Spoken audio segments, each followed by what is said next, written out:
Hello Goblins, welcome back to the review series.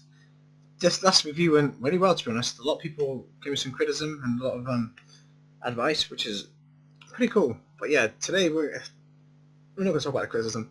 Today we're going to talk about the next review, which is House of the Dead. And by House of the Dead, I don't mean the reboot of the series that came for the PS3 and PS4. I'm on about the original one from the arcade cabinets to Sega to the PC. Let's get into this.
Saturday night, got 1,000 fights to go, let's go!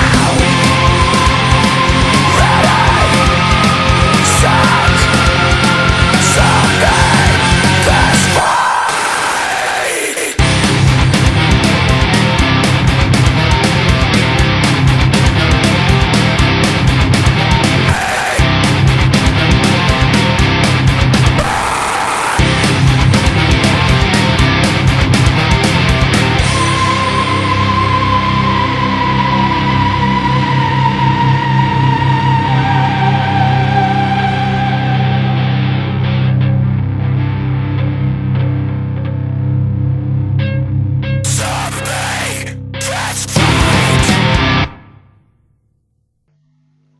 House of the Dead is a horror-themed light gun video game franchise created by Sega. And as of 2017, there are 5 House of the Dead games originating in the first-person rail shooter format. The main series all have the common elements of a pair of agents teaming up to take on hordes of biological engineered undead zombies, or referred to in Overkill as mutants. We don't talk about Overkill, it's a good game, but we don't talk about its spin-off. Anyway, the games are divided into chapters, each of which culminates in a boss battle against usually massive, terrifying creatures. The boss in the games, 1 to 4, are named after the major arcana of the cult tarot. The games are all controlled with a light gun in the arcades, but it can be played with a controller or a mouse on consoles or on the PC. For the PlayStation Network release of 4 and 3, you can also use the PlayStation Move controller. If you don't realize, that's a little lollipop controls for the PS3. Gameplay elements differ among the different games in the series, with each having different characters, firearms, and types of enemies.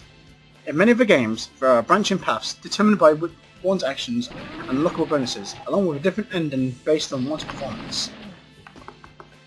Several spin-offs to the mainstream storyline have also been produced, including a virtual pinball game, an English tutorial, and a typing tutorial, as well as 2 films. In addition, selecting enemy characters appearing in the first 2 games were adapted into fully articulated action figures by Palisade Toys, which counted the second toy line before street release due to limited returns from the first series. Let's talk about the gameplay. House of the Dead is a rail shooter light gun game. Players use a light gun or a mouse in a PC version to aim and shoot at approaching zombies. The character's pistols use magazines which hold 6 rounds. Players reload by shooting away from the screen. Or if you're playing a PC, you just constantly click the shooting button and you have no reload that way. Anyway, a set of torches next to the magazines of each player represents remaining health. When a player sustains damage or shoots a hostage, one of their torches gets removed. The player dies when all torches are lost. First aid packs are available throughout the game, which restore 1 torch. Some can be obtained from rescuing hostages, or the others can be hidden in certain breakable objects. Special items can be found with other breakable objects, planting the bonus to the player who shoots them. Just going to throw this in here. You can pretty much beat this game without dying just by spamming the fuck out the trigger button, aka shooting the shit out of everything.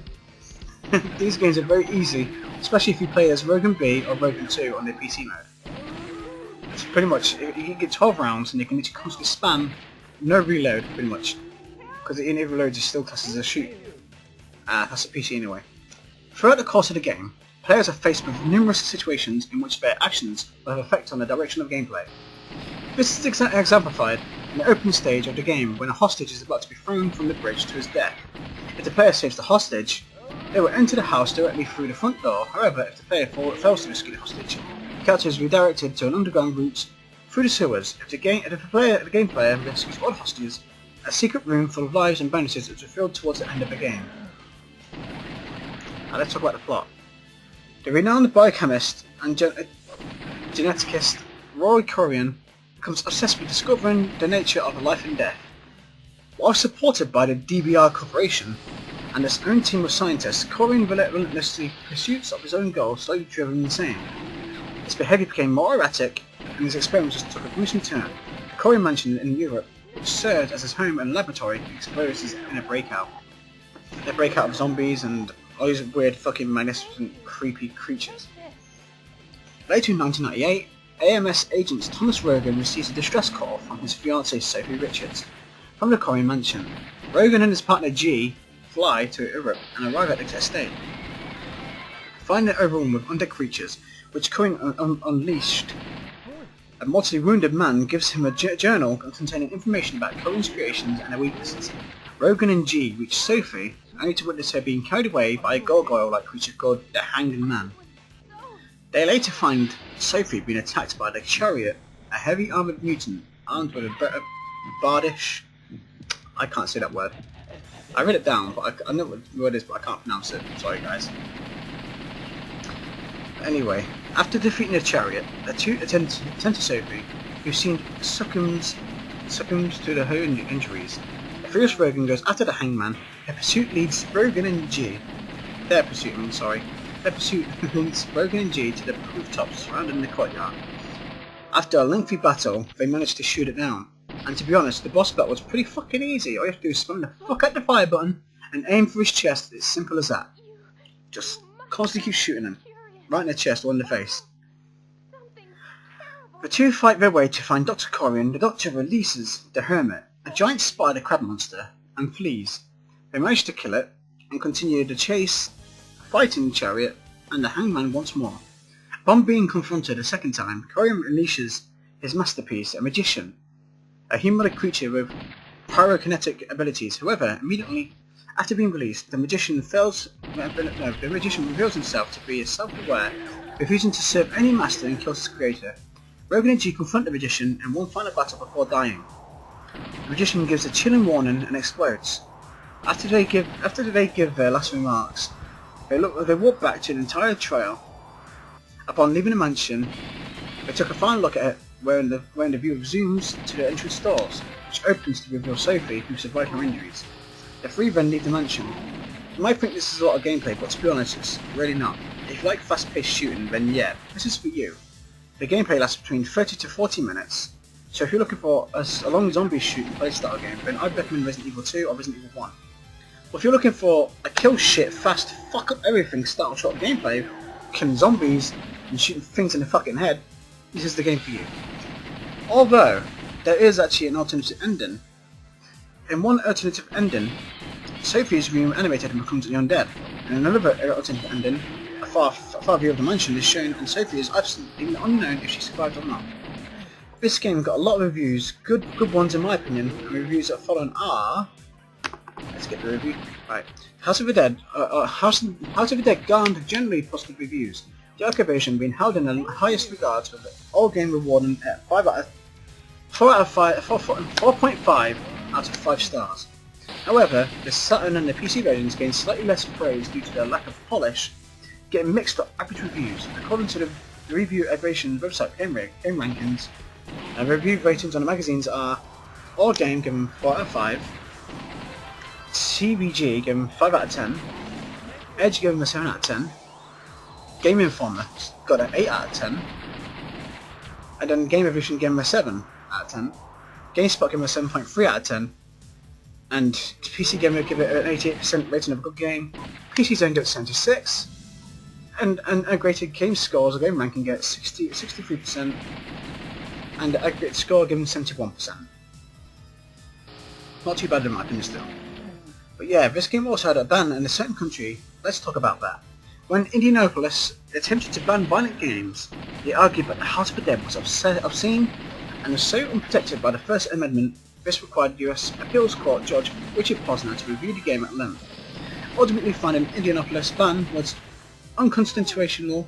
I can't say that word. Unconstitutional. I can't say the fucking word. You know what I meant now. Player also found the ban unfair. Unimpressed by the graphics, Judge Posner wrote the most violent game in the record. The House of the Dead depicts zombies being killed flamboyantly, with much severing of limbs and effusion of blood. What's so stylized and patently fictitious is this cartoon-like depiction of that no one should supposedly obscene of, in a sense. And much of a photograph of a person being decapitated might be described as obscene, it will not turn anyone's stomach. So pretty much the ban got uplifted after 2 years. And yeah, Indianapolis pretty much got the full release of House of the Dead after that in the arcades. Didn't get it released in the consoles, but they got the arcade version because apparently it was too obscene for kids to play.